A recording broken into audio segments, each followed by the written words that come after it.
All right, so here, what we have here is basically the beginning of the craziness when it comes to the verbs and some part of the grammar. The first thing that we need to know is what is an infinitive. If you don't know what is an infinitive is to, like we have in this example, and then the base form of the verb. I'm going to repeat again. The infinitive is to and the base form of the verb.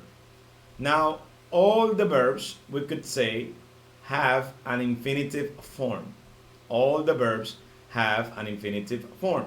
Other examples will be to cook, to eat, to go, to take, to make, to bring, and so on. So whenever you have to before the base form of the verb, that is called in English the infinitive. So according to this part of the grammar, what we have here is that there are some verbs, or I'm going to call this a family of verbs that you can use those verbs, and following those verbs, you're going to have another verb in infinitive. That sounds a little crazy. And yes, I said that this is the beginning of the craziness when it comes to grammar. Now, there are some things that you need to know. Number one, that we have a family of verbs that they can be followed by infinitive. Number two, we have another family of verb that is basically the contrary of those, that they cannot be followed by infinitive. In this case, they are followed by another verb in ing. And you have a family that, in parentheses, they have the same verb can have two meanings. In one meaning, the verb can be followed by infinitive, and in the second meaning, then the verb cannot be followed by infinitive, and it would be followed by ing. That's why I said this is the beginning of something crazy. I'm going to repeat again. Got three families. Three.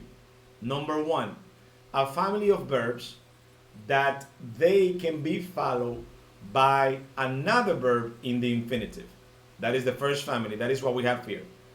Two, you have a second family that you're going to have a verb, and then that verb is not going to be followed by an infinitive. That verb is going to be followed by another verb in ing. And then you have another family that they call the list, that you can use with the two, with infinitive and with ing. But I don't call it the list that you can call with a two. I call it the list of verbs that have different meaning. The same verb with a different meaning, and then under one meaning you can follow by the infinitive, and under another meaning the same verb you can follow by gerund. Now, after we got this part, the next thing, or basically the most important part, is that you need to know what is the definition of the verb that you are using. In this case, we have love and we have like. And if you could see, love and like, they have different definitions. Now, there is a definition of love that has to do with passion, or with the feeling that you have towards another person. Now, that definition of the feeling that you have towards another person is not the love that we are using here. All right, so this is not the definition of the I love you part. No, no. This is love under the definition of something that you enjoy.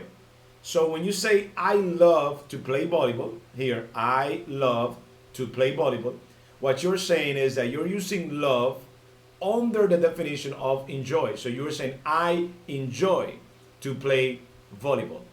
You are not saying that you have a feeling about volleyball, because it's even incorrect to say it. And the same thing with like. Like in this context, or the definition of like, is enjoy.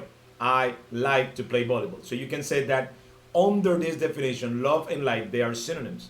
So when you use love as enjoy, love can be followed by an infinitive. So I love to play volleyball. I love to cook mango. I love to go sightseeing. I love to go to the park.